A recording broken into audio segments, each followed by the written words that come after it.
준비 예수님, 네, 오늘 창세기 이 시간입니다. 성부와 성자와 성령의 이름으로 아멘. 네, 지난 시간에 뭐를 했죠? 지난 시간에 아브라함이 하느님께 중재를 하죠. 그렇죠? 그래서 어떻게 했어요? 하느님께서 두 천사를 파견하시죠. 원래 세 명이 왔는데 어떻게 보면 두 명이 내려간 거죠. 그래서 아브라함과 이야기하고 있는 그 천사가 하느님 아버지, 그 두 분이 내려가서 우리 세상을 구원하러 오신 파견되신 분이 바로 성령님과 이제 성령을 통해서 잉태되시는 예수님인 거죠. 그렇게 그 두 천사를 받아들인 롯은 소돔의 멸망에서 구원받을 수 있었죠. 그러나 그게 이제 교회죠, 그렇죠? 그 교회를 따라오는데 교회 안에서도 아직까지 세상에 집착하고 있던 롯의 아내는 염화 나트륨이 돼서 이제 거기에 있게 된 거죠. 사해. 이제 지금으로는 소돔 땅이 이제 사해 쪽이라고 이렇게 보고 있거든요.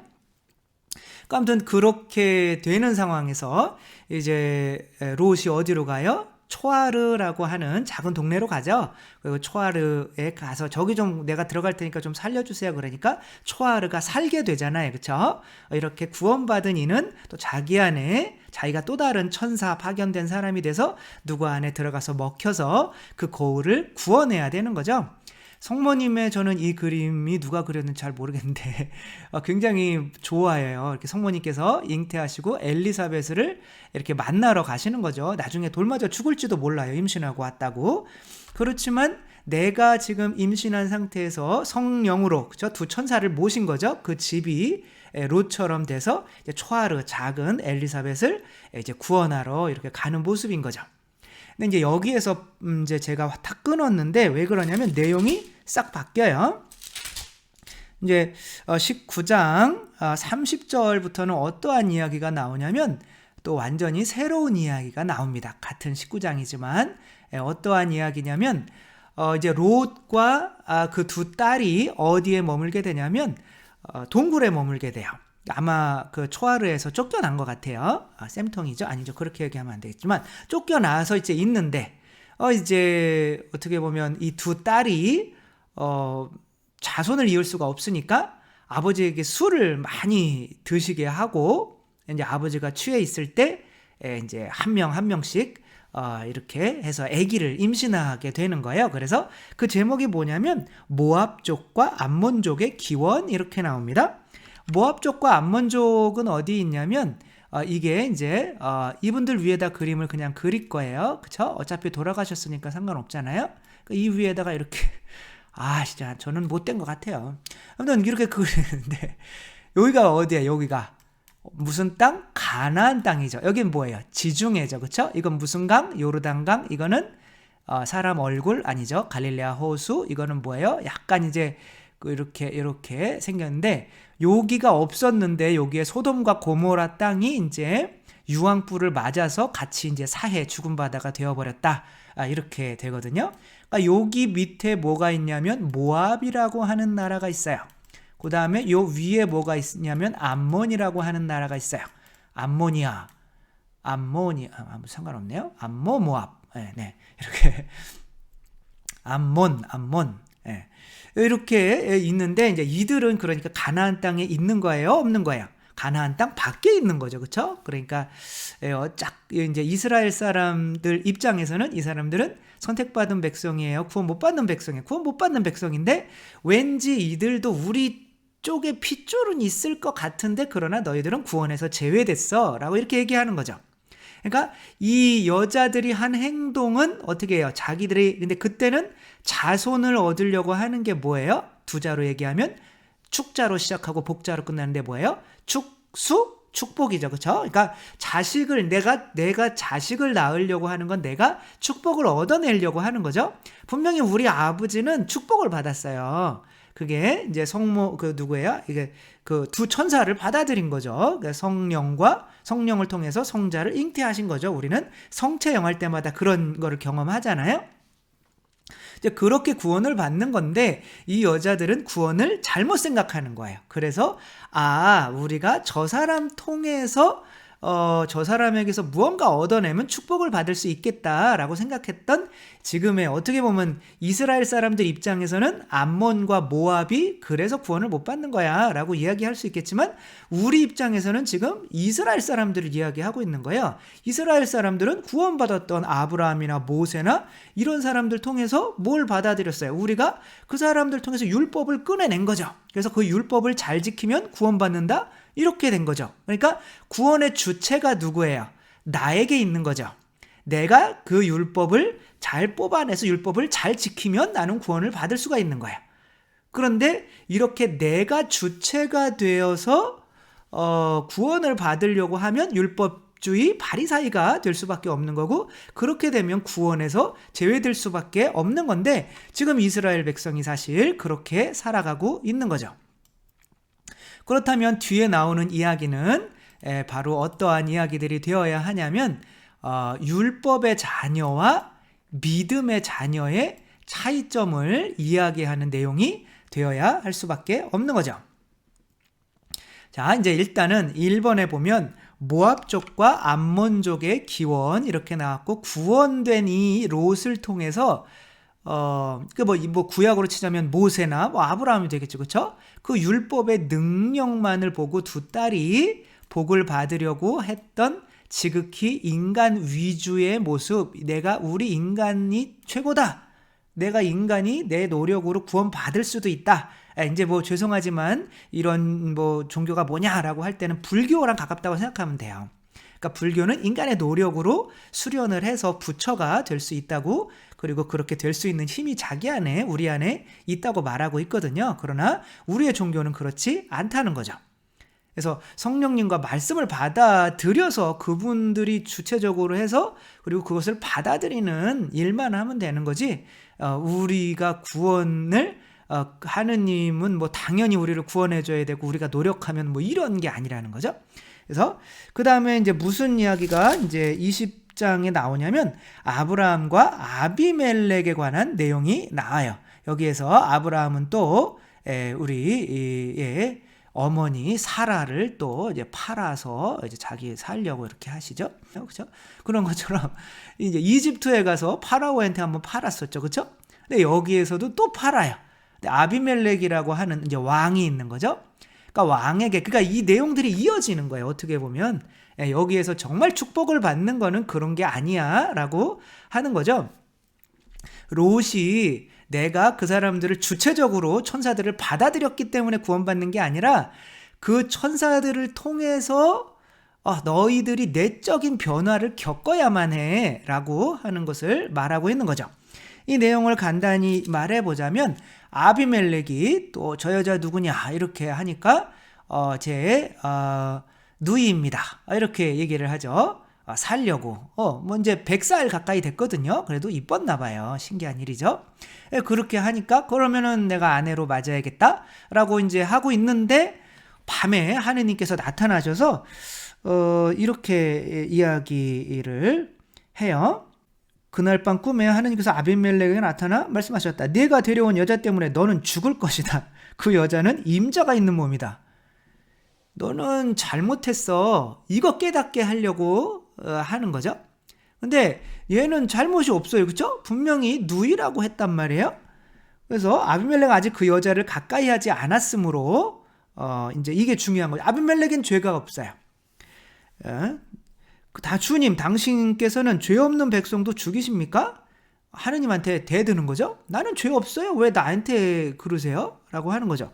아브라함 자신이 저에게 이 여자는 제 누이입니다 하였고 그 여자 또한 스스로 그는 제 오라비입니다 하지 않았습니까? 저는 흠없는 마음과 결백한 손으로 이 일을 하였습니다. 왜 나를 죽이려고 해? 내가 뭐 잘못했다고?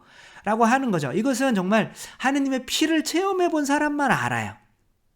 그래서 두 천사를 받아들인다는 게 내가 받아들이면 저가 뭐 그렇게 죄 안 지었는데 이런 말을 할 수가 없어요. 세상에서 가장 큰 죄인이라고 느끼기 때문에 다른 사람을 누구도 판단할 수 없는 사람이 되어버리거든요. 제가 신학교에서 성체를 영했을 때 그래 너 나한테 많이 줬니? 난 너한테 다 줬다. 그래서 저는 제가 뭐 다 버리고 대학교도 자퇴하고 여자들도 그렇게 하고 기다리라고 그러고 이제 혹시 나올지 모르니까 그리고 이제 신학교에 들어가고 그러니까 하느님한테 많이 주고 나는 정말 하느님한테 평생을 봉헌하기로 작정한 사람이니까 그러니까 무슨 생각이 들어요? 다른 사람을 심판하는 거예요. 그렇지 못한 사람들을. 그게 하늘나라에 못 들어가는 사람들 특징인 거죠. 바리사이 율법학자들인 거죠. 그러니까 거기에서 뭘 해야만 하는 일만 뜯어내서 자기가 이 일을 하고 있기 때문에 나는 당연히 구원받아야 돼 라고 생각하는 거죠. 근데 그게 아니라는 거야. 이거를 받아들여서 너는 철천지 원수 죄인이야. 그래서 그래 너 나한테 많이 줬니? 나 너한테 다 줬다. 그때 뭐 느낀 게 야 정말 한순간도 내가 감사하지 못했던 것이 죄였구나. 부모님에게 뭐 이렇게 부모님에게 욕을 하든 부모님에게 잘못한 짓을 해서 죄가 아니라 그 은혜에 감사하지 못하면 그 순간이 죄 짓는 거 아니겠어요? 그렇죠? 마찬가지인 거예요. 그러니까 그분을 받아들이면 내가 죄인이 되어버려서 누구도 심판할 수 없는 상황이 되어버리는 거죠. 그래야만 그분께 하느님에게 그것을 깨닫게 하기 위해서 나에게 생명을 주신 분께 나도 무언가 드릴 수 있게 되는 거예요. 이것도 항상 창세기 1장에서 3장을 생각해 보라고 그랬잖아요. 그렇죠? 여기서 아담이 왜 선악과를 못 바쳤는지 하와가 왜 바치지 못했는지를 이렇게 말을 하고 있는 거죠. 그래서 그 율법으로 하려고 하는 것은 이제 구약의 백성이고 신약은 이제 그것에 대한 믿음인 거예요. 아, 이분이 나를 이만큼이나 사랑해 주셨는데 나는 그것에 정말 합당하지 못한 존재구나 라는 믿음이 생길 때 구원받는다는 게 이게 신약인 거예요. 그러니까 구약에 머무냐 신약에 머무냐 이런 내용 하는 거죠. 그러자 하느님께서 꿈에 다시 이렇게 말씀하셔요. 하느님이 꿈에 나타나는 대단한 사람인 거죠. 나도 내가 흠없는 마음으로 이 일을 한 줄 안다. 아는데 왜 죽이려고 그러세요? 내가 나에게 죄를 짓지 않도록 막아준 이가 바로 나다. 너희들 구원의 주체는 나야. 너희들 율법 니네가 지킨다고 구원 못 받아 라고 하시는 거예요. 네가 그 여자를 건드리는 것을 내가 허락하지 않았다. 그러니까 네가 죄 안 지은 거는 나 때문에 안 지은 거지 네가 잘해서 안 지은 게 아니야. 너 왜 그거 가지고 너 자랑하고 있니? 이렇게 말씀하고 계시는 거죠. 이제 그 사람이 아내를 돌려보내라. 그 사람은 예언자이니까 너 위해서 기도해주면 살겠지만 기도해주지 않으면 넌 죽을 거야. 그러니까 이 사람은 아무 죄도 없어요. 본인은 아무 죄도 없다고 생각하는데 이게 이제 지금 이 사라가 누구예요? 말씀과 은총 두 천사인 거죠. 그러니까 롯이 이 두 천사를 받아들였다는 것은 내가 이 세상에서 정말 천천지 원수 죄인이었구나라는 것을 깨달음으로써 그분의 사랑을 믿음으로 구원받는 거지. 아까 이 두 자매처럼 내가 그 은혜를 내가 노력해서 이 술을 주고 내가 이 사람과 잠자리를 함으로써 이것을 내가 주체적으로 뜯어내는 그런 신앙이 되어서는 안 된다는 거죠. 막 묵조신경으로 막 하느님 막 54일 기도 안 했는데 왜 안 들어줘요? 그러면 막 하느님 때릴 듯이 이런 식으로 신앙 생활을 해서는 안 된다는 거죠. 이제 그런 말씀을 하게 되는 거예요. 그래서 아비멜렉을 찾아가서 이 사람이 이렇게 아브라함을 찾아가서 그대는 도대체 어쩌자고 이런 일을 했어? 그랬더니 아브라함이 근데 사실 이분이 내 누이 맞아요. 엄마가 좀 달라서 그렇지 아빠는 같아요. 아주 맞거든요. 그리고 또 뭐라고 그래요? 아무튼 그래서 이곳에서는 하느님에 대한 경외심이라고는 도저히 없어서 그러니까 죄를 안 짓는 게 하느님에 대한 경외심이 없는 게 아니거든요. 자기가 죄인이라고 느껴야 하느님에 대한 경외심이 있는 거죠. 그렇지 않으면은 예수님께서 우리 죄를 위해서 십자가 못 박혀 돌아가신 게 뭐 큰 의미가 없잖아요. 그렇죠? 그럼 하느님을 경외하는 게 아닌 거죠. 뭐 나한테 부모님이 밥 차려주는 거 당연한 거 아니에요? 부모 됐으면 밥은 차려줘야지, 옷은 사줘야지, 학교는 보내줘야지, 내가 사업을 실패하면 돈은 줘야지, 부모님은 그게 당연한 거 아니에요? 이런 식으로 이야기하는 게 무슨 큰 죄를 안 짓는 것 같지만 정말 모든 걸 내어주는 부모님 입장에서는 너무 이제 그분 앞에서는 큰 죄인이 될 수밖에 없는 거죠. 그런 이 차이 이해하시겠죠? 그렇죠? 그렇게 말해주는 거죠. 이곳에서는 너는 죄 안 짓는다고 하지만 하느님에 대한 경외심이 도저히 없어서 사람들이 내 아내 때문에 나를 죽일까 봐 내가 이렇게 한 거다. 이렇게 이야기하죠. 그리고 그러자 이제 아비멜렉이 뭐를 해요? 이제 봉헌을 하기 시작해요. 왜 선악과를 못 바쳤을까요? 그런 마음이 없는 거예요. 내가 이 에덴 동산에 있는 모든 것들을 받아도 된다고 당연한 사람이라고 착각하고 있었던 거예요. 근데 나는 받아야도 당연한 사람이 아니거든요. 하느님이 무상으로 사랑해서 주는 거기 때문에 정말 사과나무 하나에도 감사를 했어야 되는 건데, 나는 당연히 내가 선한 사람이고 하기 때문에 이런 은총을 받아도 돼 라고 하니까 그렇게 교만이 커지다 보니까 선악과를 하느님께 드릴 수가 없는 사람이 되어버린 거죠. 그리고 그 여자한테 이렇게 얘기해요. 나는 그대의 오라버니에게 은전 1000잎을 주었소. 보시오. 그것은 그대와 함께 있는 모든 이들 앞에서 그대의 명예를 회복시켜 줄 것이요. 이로써 그대는 모든 면에서 결백하다는 것이 입증되었어. 예수님의 피가, 살과 피가 내 안에서 의롭게 되려면은 어떻게 해야 돼요? 내가 그것을 당연히 받아도 되는 합당한 사람이 아니라는 것을 내가 뭐로써 증명을 해내야 돼요? 봉헌으로서 증명을 해내야죠. 그렇죠?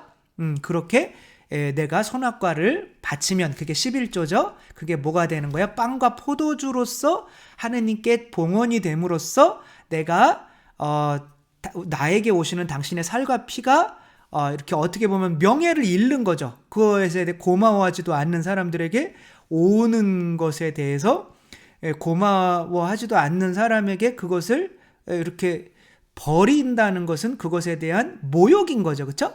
근데 그것이 살과 피가 뭐예요? 예수님과 성령님이잖아요. 근데 그것이 그렇게 모욕이 되지 않게 하려면 선악과를 우리가 봉헌을 해야만 한다는 거죠. 11조 왜 안 나오나 싶으셨죠? 네, 그래서 2번을 보면은 이제 그렇게 구원의 주체가 이 두 딸은 자기들의 능력만으로 구원된다고 봤는데, 여기에서는 바로 구원의 주체는 주님이다 라고 하고 그 주님께로부터 받는 이 피, 살과 피인 거죠. 이것이 나를 죄인으로 인정하게 만들 때, 그래서 내가 누구도 심판할 수 없는 사람이 될 때야만 어떻게 되는 거예요? 그분들이 나에게 축복이 되는 거예요. 그래서 절대로 사람 미워하는 마음으로 성체 성렬 영에서는 안 돼요. 그럼 의미가 없습니다. 그리고 이제 이삭이 태어나요. 그래서 여기서는 이렇게 율법주의자, 나는 율법을 지키면 돼 라고 하며 예수님의 성체 성렬 새로운 계약은 이렇게 무시를 했던 이 사람들의 운명은 어떻게 되는지 한번 보는 거죠. 또 간단하게 말씀을 드리자면 이제 이삭이 태어나죠. 그런데 아브라함이 21장 5절 보면 아브라함에게서 아들 이삭이 태어났을 때 그의 나이는 100살이었다. 100살이라는 거는 이제 다 채웠다는 거죠. 할 만큼 했다는 거죠. 그때 하느님께서 나에게 웃음을 가져다 주셨구나. 이 소식을 들은 이마다 나한테 기쁘게 웃어주었지. 기쁘게 웃다라고 하는 게 이삭이란 뜻이잖아요. 그러니까 기쁨인 거예요. 그래서 참다운 기쁨은 뭐예요? 구원 받았다는 거죠. 그렇죠? 그러니까 새로운 계약의 아들이 이제 태어난 거예요. 이삭이. 그래서 이삭에게 뭐를 하겠어요? 바로 세례를 상징하는 8회째 되는 날 할례를 베풀겠죠. 그것에 비해서 하가르와 이제 이스마엘 이야기가 나와요. 이들은 아까 이 두 자매들처럼 자기의 힘으로, 율법으로, 자기 능력으로 구원을 받으려고 했던 사람들의 운명을 나타내는 거죠. 이제 여기 뒤를 돌아다보고 있는 분이 누굴까요? 사라이신 거죠. 그리고 이제 이삭을 낳은 거예요. 그러니까 이제 뭐라고 그래요? 이 내 상속을 내 하녀가 낳은 아이와 함께 받게 할 수는 없으니 저 둘을 내보내시오. 이렇게 모질게 애기 낳으라고 그럴 때는 언제고? 이렇게 하니까 이 아브라함이 이것도 내 아내고 내 자녀인데 어떻게 하지? 그러면 한 손으로는 이게 이제 그 부인이 보지 못하게 이제 가지마 이렇게 잡으면서 한 손으로는 보는 쪽에서는 가 이렇게 얘기하는 그림 잘 그렸죠?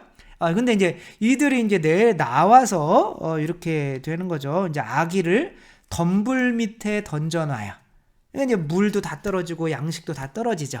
그러니까 그 십계명을 지켜야지. 우리는 구원을 어떻게 받아요? 십계명 지키면 되죠. 어떻게 지킬 수 있어요? 내가 열심히 노력하면 지킬 수 있나요? 그게 바리사이 율법학자인 거예요. 근데 우리 힘으로는 지킬 수가 없으니 내 안에 성체 성혈 그리스도가 들어오셔서 나도 그리스도처럼 할 수 있다는 이 믿음이 나를 변화시켜서 그것을 지키게 만드는 거잖아요. 근데 여기에서 그게 양식이잖아요. 물은 성령을 상징하고 이제 빵은 뭘 상징하겠어요? 예수님을 상징하겠죠. 아무튼 이렇게 그런 능력이 이렇게 내 힘으로 구원을 받으려고 하는 사람 안에서는 크게 작용을 하지 못하고 금방 떨어져 버린다는 거예요. 하지만 지금의 뭐라고 생각하면 돼요? 이스라엘 백성이라고 생각하면 되는 거죠. 이스라엘 백성은 지금도 예수님의 능력이 아니라 자기의 힘만으로 나는 십계명을 지키면 돼 라고 하며 안식일날 전쟁 나도 나를 죽여, 안식일날은 그냥 죽을래, 계명 지키려고. 그러면 구원받는지. 그러면 예수님이 우리에게 하신 십자가의 희생은 의미가 없어지는 거잖아요. 그러니까 이제 그런 식으로 이제 하는 사람들이 이렇게 쫓겨나서, 그렇지만 이들도 하느님의 자녀이기 때문에 이스라엘 백성도 언젠가는 하느님께서 돌아오게 하시겠죠. 바오로 사도에 의하면 이스라엘 백성들이 이제 교회로 다시 돌아오는 때가 되면 세상이 마지막이 될 거다라는 비슷한 말씀이 나와요. 그래서 우리들도 이스라엘이 회개하지 않도록, 아니야, 회개하도록 기도는 해야 되는데 회개하면 마지막이구나 생각하고 빨리 고해성사 보고 준비를 하는 게 좋은 거죠. 그래서 천사가 나타나셔서 이렇게 이야기를 합니다. 하가르야, 어찌된 일이냐, 두려워하지 마라. 하나님께서 저기에 있는 아이의 목소리를 들으셨다. 일어나서 아이를 들어올려 네 손으로 꼭 붙들어라.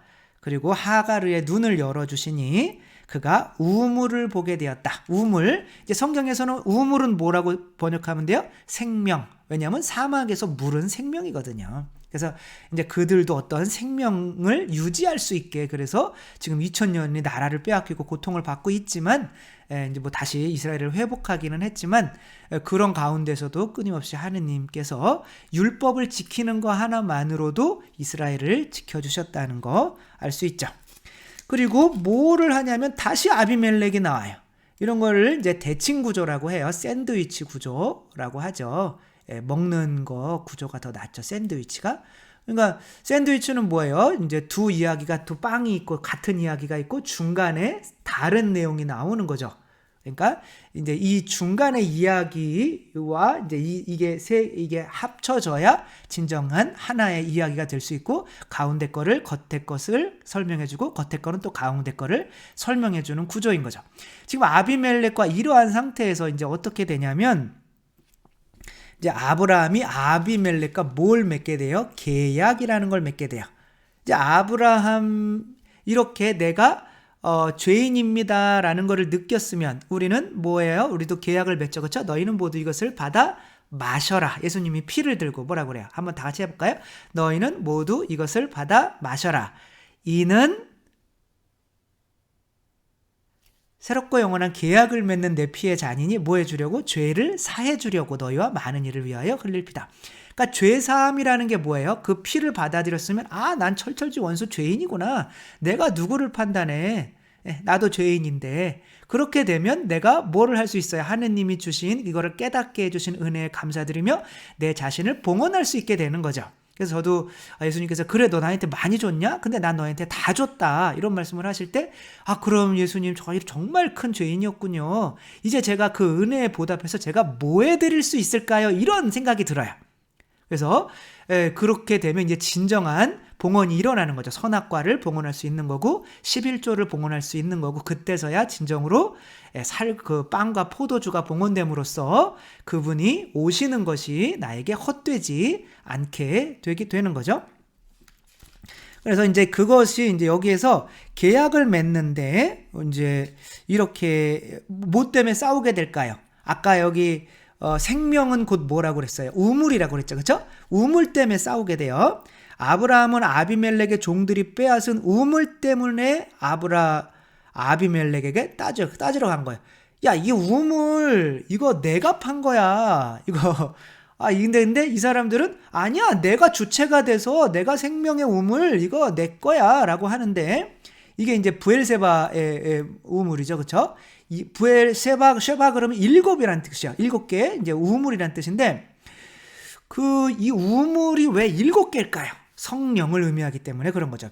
예수님의 피. 성령을 의미하고 그리고 칠성사를 의미할 수도 있겠죠. 그러니까 이게 이제 아브라함이 이제 암양 몇 마리를 가져가냐면 7마리를 가져가요.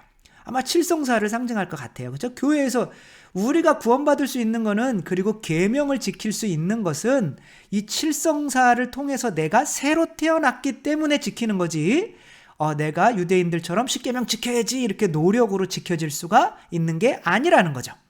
근데 그 구약에서 벗어나야 되는데 이스라엘 사람들은 아직 벗어나고 있지 못한 거죠. 그리고 가톨릭 신자라도 그냥 뭐 세례 받으면 죄가 없어지고 뭐 마술처럼 성체성혈 영하면 뭐 영원히 구원받고 사는 거는 그러면 나가서 사람들 막 심판하고 살고 막 판단하고 그런 아무 효과가 없습니다. 이 칠성사가 들어온다. 이게 무슨 성사가 마술이 아니에요. 이것을 통해서 아비멜렉에게 일어난 이 변화가 내적 변화가 일어나야만 하는 거죠. 다 당신 겁니다. 나는 아무런 이거에 대한 권한이 없습니다. 내 거 다 가져가셔도 되는데 제가 죄송한데 10분의 1만 당신 위해서 감사한 마음으로 바치겠습니다. 90%는 그냥 당신께 빌려 쓴다고 생각하고 죄송하지만 제가 먹고 살아야 되니까 쓰도록 하겠습니다. 이러한 마음의 변화가 일어나지 않으면 소용이 없다는 거예요. 그런데 지금 성체성혈 영하면서 그렇게 그 하느님의 살과 피뿐만이 아니라 나에게 오는 모든 것들이 다 하느님의 뜻이라는 이 의로움이 우리 미사 안에서 생겨나냐고요. 우리 11조가를 과연 가톨릭 신자들은 몇 명이나 바치고 있냐고요. 그러니까 그런 식으로 내가 마음의 변화가 일어나지 않으면 구원의 주체가 하느님이라는 걸 내가 인정하지 않는 겁니다. 그래서 어린 암양 7마리를 따로 띄워놓은 까닭이 무엇이요? 이렇게 묻자 아브라함이 답합니다. 이 어린 암양 7마리를 내 손에서 받으시고 칠성사 받아. 그래 받아. 너 받아. 받으시고 내가 이 우물을 팠다는 사실에 대해서 당신이 증인이야. 그러니까 내가 칠성사 줄게. 근데 한 가지만 알아도 이 모든 네가 구원받을 수 있는 그 일들은 내가 한 거야. 네가 주체가 돼서 뭘 한 게 아니야 라고 하는 거죠. 네가 주체가 돼서 네 힘으로 뭘 했으면 내가 아들을 뭐하러 죽였겠니? 내 아들 죽인 것을 너희들 그런 마음 안에서 쓸모없는 일로 만들지 마. 내 아들 죽이지 않았으면 너희들은 십계명 지킬 수 있는 너희 안에 어떠한 힘도 없어. 너희들 안에 너희가 철천지 죄인이기 때문에 누구도 심판할 수 없는 존재라는 것을 너희들은 절대로 깨달을 수가 없어. 이 모든 것은 내가 내 아들을 내 손으로 죽였기 때문에 일어나는 일이야. 그런데 그렇게 내가 너희에게 주는데 그 10분의 1도 선악과도 나한테 못 바치니? 라고 하고 있는 거예요. 과연 우리들이 칠성사를 영하면서 그만큼 내가 이런 아비멜렉처럼 합당한 변화가 일어나는지 아니면은 아까 이런 쫓겨나는 운명을 맞는 이 두 여인들처럼 내가 구원의 주체는 나야. 내가 노력해서 아기 낳았으니까 라고 하는 이런 마음으로 성체성혈을 혹시 영하고 있는 건 아닌지 내가 포도주 이만큼 줬으니까 아들 얻는 건 당연한 거 아니야? 뭐 이런 생각하면 안 된다는 거죠. 그러니까 이제 당연히 무슨 얘기가 나와야겠어요. 아브라함의 모범이 나와야 될 거 아니에요. 그렇죠? 그럼 아브라함이 뭐 하는 얘기가 나와야 될 것 같아요. 바로 아들을 하느님께 봉헌하는 이야기가 나올 수밖에 없는 거죠. 순서상으로. 이렇게 아브라함이 아들을 하느님께 봉헌하는 것은 우리 인간이 아비멜렉이 하느님 앞에서 너 아들 죽여 그러면 바로 죽일 수 있는 이런 준비가 되어라 라고 하는 뜻이 있고, 두 번째는 내가 너희들 위해서 이렇게 아들 죽였는데 너희들은 나한테 어떻게 할래? 라고 하는 그런 두 뜻이 있는 거죠. 이렇게 아브라함은 이렇게 믿음의 조상으로서 이제 아까는 뭐예요? 이렇게 구약인 거죠. 그거는 믿음이 아니라 내 힘, 인본주의, 내 능력으로 구원받으려고 노력했던 이런 거지만 아브라함은 어떻게 해요? 이제는 믿음의 자녀였기 때문에 믿음의 자녀란 하느님이 바쳐라 라고 하는 것은 자기 목숨까지도 유일한 아들까지도 그냥 바칠 수 있는 사람이 되어야 한다라고 얘기하는 거죠. 당대에 이렇게 사람을 잡아 바치는 거는 이게 뭐 정상적인 그런 문화는 아니잖아요. 그렇죠? 이것도 큰 죄인데 이만큼이나 이 정도로 해도 너희는 내가 준 은혜에 보답할 수 없어 라고 이야기를 하는 거죠. 그런데 우리는 10분의 1도 아까워하면 안 되겠죠. 그래서 이제 아브라함아 이렇게 불러요. 근데 왜 부르냐면 시험해 보기 위해서 얘가 이제 믿음의 자녀가 됐는지. 그러니까 아브라함이 네 이렇게 대답을 하죠. 그리고 너의 외아들 네가 사랑하는 외아들 굳이 또 얘기를 해요. 네가 사랑하지 근데 사랑하지 바쳐 이렇게 얘기를 하는 거죠. 네가 사랑하는 외아들 이삭을 데리고 모리아 땅으로 가거라. 모리아라고 하는 거는 열왕기인가에 보면 이제 솔로몬이 그 모리아 산 위에다가 그걸 이제 나중에 시온산이랑 이름이 같아요. 거기에다 이제 뭐가 지어지는 거예요? 성전, 하느님의 아드님이 봉헌되는 성전이 지어지는 거고, 또 어떤 분들은 모리아산을 또 뭐 골고타 쪽으로 이야기를 하고도 있는데, 어쨌거나 이것은 뭐 교부들이 많은 분들이 대부분 다 하느님께서 아드님에게 장작을 지우시고 그게 십자가죠. 우리를 위해서 십자가에서 이렇게 우리를 살리기 위해서 우리가 죄인임을 깨닫게 만들기 위해서 아드님을 죽이는 그런 장면으로, 그래서 성전이 그 위에 세워지는 장면으로 이렇게 다 해석을 하고 있습니다. 그래서 이제 모리아 땅으로 가거라. 그곳에서 내가 너에게 일러주는 산에서 그를 나에게 번제물로 바쳐라. 그러니까 산은 성전, 하느님을 만나는 장소를 의미하는 거죠. 그러니까 제물인 거예요, 결국에는 우리가. 그래서 이제 안장을 얹고 언제 일어날까요? 아침 일찍 일어나요. 아싸 빨리 죽여야지. 그러니까 보통은 이렇게 아들 바쳐 그러면 좀 미적거릴 수밖에 없잖아요. 아 짜증나 이거.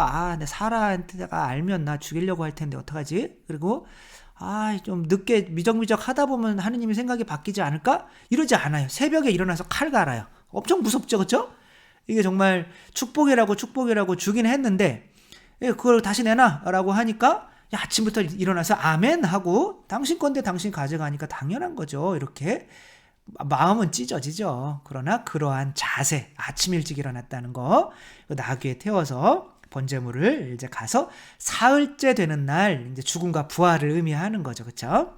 이렇게 장적을 이삭에게 지워요. 십자가죠. 뭐 이게 다 나와 있어요. 이렇게 앞으로 예수님이 어떻게 돌아가셔야 하는지. 자기 손에 불과 칼을 들은 거죠. 불과 칼은 뭐예요? 성령이죠. 그렇죠? 예수님이 어떻게 돌아가시는 거예요? 성령 받으시면 돌아가시는 거예요. 그러니까 성령 받으면 죽을 수밖에 없는 거죠. 아비멜렉이 어떻게 했어요? 성령을 받고 나서 자기 것을 내어놓을 수밖에 없었잖아요. 성령이 뭐야? 사라인 거죠. 그러니까 여기서 아브라함이 하느님이라고 치면 이삭은 바로 사라와 똑같은 거예요. 우리가 이렇게 예수님 성령을 받고 있는데 우리가 내 안에서 하느님께 감사해서 10분의 1도 시간이나 능력이나 돈이나 모든 것의 10분의 1도 내가 하느님께 내어놓을 수 없다면 아직은 믿음의 자녀가 된 것이 아니라는 거예요. 왜? 내적인 변화가 안 일어났으니까 계속 나는 이것은 형식적으로만 행하고 성체성결은 형식적으로만 행하고 그냥 십계명만 잘 지키면 돼 이러는 율법학자 바리사이의 수준에 머물게 되는 거죠. 그래서 이제 그 불과 칼, 이거 성령을 의미하는 거죠. 하느님께 성령으로 아들을 죽이시는 거예요. 그래서 이제 이삭이 이상하니까 묻죠. 불과 장작은 여기에 있는데 번제물로 바칠 양은 어디 있습니까? 그러니까 얘야 번제물을 바칠 양은 하느님께서 손수 마련하신단다. 이걸 뭐래? 야훼 이르예, 야훼 이레라고 이렇게 얘기하죠. 이레 그러면 미리 보다 이런 뜻이에요. 그러니까 하느님께서 미리 본다는 거는 마련한다라고 하는 거죠. 그래서 뭐 영어로는 프리비전인가요? 미리 보는 거죠. 그렇게 그게 이제 뜻이 이제 준비시켜 준다 이런 거죠. 하느님께서 마련해 주실 거야. 네가 재물이야라는 얘기는 못 하고 이렇게 올라가서 이렇게 죽이려고 하니까 이제 천사가 나타나서 재빠르게 손을 잡으면서 그 아이에게 손대지 마라. 그에게 아무 해도 입히지 마라. 내가 너의 아들, 너의 외아들까지 나를 위하여 아끼지 않았으니 내가 하느님을 경외하는 줄을 이제 내가 알았다. 아까 이 사람한테 사라를 바쳤던 이유가 뭐였어요? 이 사람들은 하느님을 경외할 줄을 알았다고 그래요? 몰랐다고 그래요? 몰랐기 때문에 그것을 알게 만들기 위해서 사라를 바친 거죠. 그렇죠? 그러니까 마찬가지로 지금 하느님을 경외할 줄 알게 만들기 위해서 하느님께서 우리에게 당신 아들을 죽여서 주시는 거죠. 그리고 나도 그렇게 하느님을 아는 경외하는 마음이 생기면 이제 어떻게 돼? 하느님께 내 아들까지도 아깝지 않게 내어드릴 수 있는 마음이 생길 수밖에 없는 거죠. 근데 이 사람은 하느님을 경외하는 마음이 없어요. 왜? 하느님의 사람인데도 이 아브라함한테 내가 무언가 뭐 은과 천냥이나 뭐 짐승들이나 이런 것들을 내어줄 이유가 없어요. 내가 왜 하느님한테 10분의 1을 바쳐야 돼? 교회는 다 돈 뜯어내기 위해서 있는 거야. 나 성당 나가지 마. 성당도 마찬가지야. 다 돈 내라고 하니까 나가지 마. 아무튼 나는 하느님한테 잘못한 게 없어 라는 것 자체가 뭐예요? 하느님을 경외하는 마음이 없는 거예요. 그러나 이렇게 하느님의 피, 아들을 죽인 이 피가 한 방울 떨어지고 나면 이야, 내가 노력해서 구원받는 게 아니라 예수 그리스도의 피값으로 구원받는 거구나 라는 걸 알게 되면 하느님이 나한테 아들까지도 죽이셨네? 근데 내가 못 내어놓을 게 뭐가 있어? 라고 하면서 이렇게 하느님을 경외할 줄 아는 사람이 되게 되는 거죠. 그런 마음으로 이렇게 칠성사를 영화하게 될 때 사람이 변해서 구원에 이르게 되는 거고, 그렇게 7 우물이 바로 이 칠성사가 예수 그리스도의 피값으로 이루어진 거구나, 하느님이 아들 죽여서 이루어진 거구나 라고 하면 그 칠성사를 받는 동안에 어떻게 돼요? 내 자신이 어떤 누구도 심판할 수 없는 겸손한 사람으로, 그리고 내 모든 것을 하느님께 내어드릴 수 있는 사람으로, 그리고 11조를 낼 수 있는 사람으로 변화될 수밖에 없게 되는 거죠. 정말 11조라고 하는 것이 이렇게 무슨 뭐 개신교는 내야만 하고 카톨릭은 안 내도 되는 이런 것이 아니라 이렇게 구원의 신비 안에 깊숙이 들어가 있다는 거. 그래서 보세요. 마술적 전례에서 벗어나기 위해서는 이 칠성사와 뭐가 결합되어야 된다? 내 봉헌, 그게 바로 선악과를 바치는 봉헌인데, 그게 바로 하느님을 경외한다면 10분의 1 정도는 바쳐줘야 된다. 아브라함이 멜키세덱의 10분의 1을 하느님의 축복을 받기 위해서 바친 것처럼, 그렇죠? 그리고 그렇게 봉헌이 이루어질 때 바로 내가 인간 내 힘으로 구원받겠다라고 하는 인간 그런 인본주의에서 바로 벗어날 수가 있다는 거죠. 이렇게 정말 우리도 똑같이 유태인들처럼 이렇게 이런 상황이 되지 않기 위해서는 이렇게 우리를 위해서 가장 당신의 가장 소중한 아드님까지 내어주신 이분을 위해서 하느님을 경외할 줄 아는 사람, 내 것을 아무리 바쳐도 하느님께는 그 은혜를 이루다 채워드릴 수 없는 것이라는 것을 아는 사람이 되어야 하는 거죠. 그래서 주님께서 아브라함에게 이렇게 얘기해요. 너의 후손은 원수들의 성문을 차지할 것이다.